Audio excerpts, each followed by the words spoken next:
प्यारे दोस्तों, सादर अभिवादन। मैं हूं महेश कुमार वैद्य और आप देख रहे हैं एनजेपी इंडिया। दोस्तों, एनजेपी इंडिया के मंच पर आज बात करेंगे 12 जिले की अंता विधानसभा सीट की। अंता विधानसभा सीट पर उपचुनाव की घोषणा के साथ ही राजस्थान की राजनीति में भी गर्माहट आ गई है। इस उपचुनाव को भजनलाल की अग्नि परीक्षा के रूप में देखा जा रहा है। भजनलाल शर्मा खुद को कितना साबित कर पाते हैं, कितना कामयाब चीफ मिनिस्टर साबित कर पाते हैं, यह इस उपचुनाव से पता चलेगा, इस उपचुनाव के परिणाम से पता चलेगा। हम आपको यह भी बता दें कि इससे पूर्व भजनलाल ने जब सत्ता संभाली थी, इसके बाद जो उपचुनाव हुए थे उनमें भजनलाल शर्मा मात खा गए थे। भारतीय जनता पार्टी मात खा गई थी। उनकी कुर्सी पर, उनकी कार्य क्षमता पर सवाल उठने लगे थे। अब लगभग 2 वर्ष का समय हो चुका है। अब अग्नि परीक्षा की बारी आई है अंता उपचुनाव से।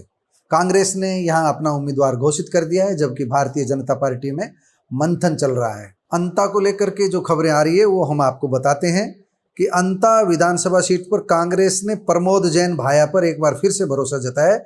उनको अपना उम्मीदवार घोषित किया है। प्रमोद जैन भाया ने सबसे पहले 2003 में यहाँ से निर्दलीय चुनाव लड़ा था।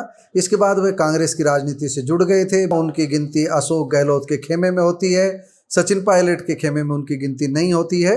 भाया ने कांग्रेस की टिकट पर अब तक कुल 4 चुनाव लड़े हैं, जिनमें से 2 में जीत दर्ज की है और 2 में हार का सामना करना पड़ा है। यह 5वां मौका है जब कांग्रेस ने उन पर फिर से भरोसा जताया। इस उपचुनाव में अपने उम्मीदवार की सबसे पहले घोषणा करके कांग्रेस ने शुरुआती बढ़त बनाने का प्रयास किया है।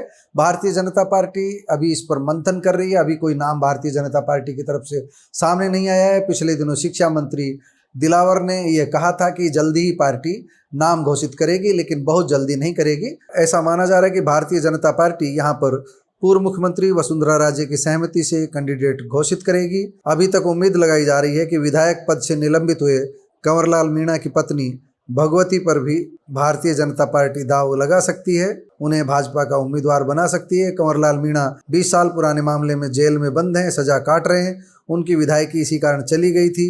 भाजपा सिंपैथी कार्ड खेलने के लिए कंवरलाल मीणा की पत्नी भगवती पर दांव लगा सकती है। अंता मीणा बहुल सीट है। कांग्रेस से नरेश मीणा भी टिकट मांग रहे थे। नरेश मीणा की गिनती सचिन पायलट के खास लोगों में होती है। हम आपको अभी जो आज 12 अक्टूबर की एक रिपोर्ट जो हम आपको बता रहे हैं, news for justice and parity में जो प्रकाशित है, राजस्थान की राजनीति पर बारीकी से इसमें विश्लेषण किया है। इस रिपोर्ट की बात करने से पहले हम आपको चुनाव कार्यक्रम बता देते हैं।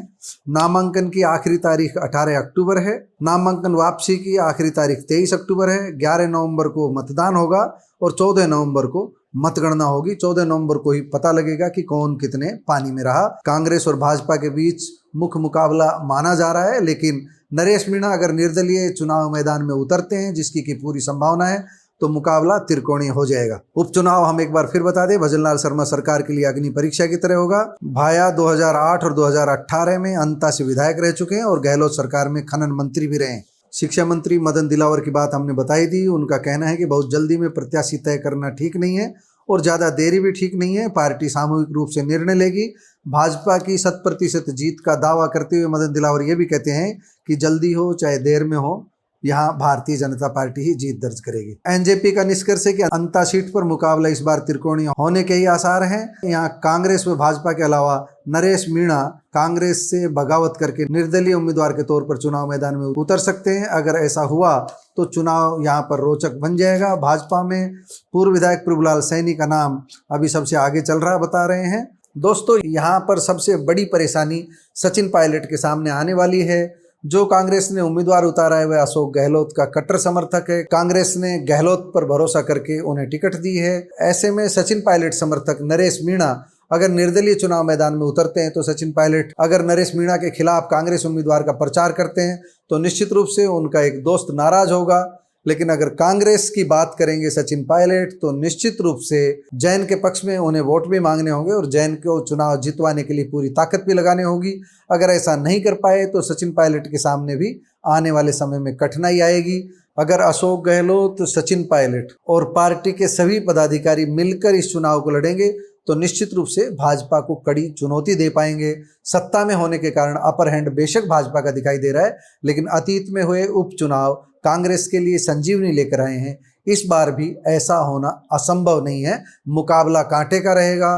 त्रिकोणीय मुकाबले में ऊंट किसी भी करवट बैठ सकता है। हम किसी की भविष्यवाणी नहीं कह रहे, लेकिन राजस्थान में नवंबर की ठंड के बीच राजनीतिक गर्मी जरूर रहेगी। दोस्तों, आप इस उपचुनाव के बारे में क्या सोचते हैं, कमेंट बॉक्स में जाकर बताइएगा जरूर। नमस्कार, धन्यवाद।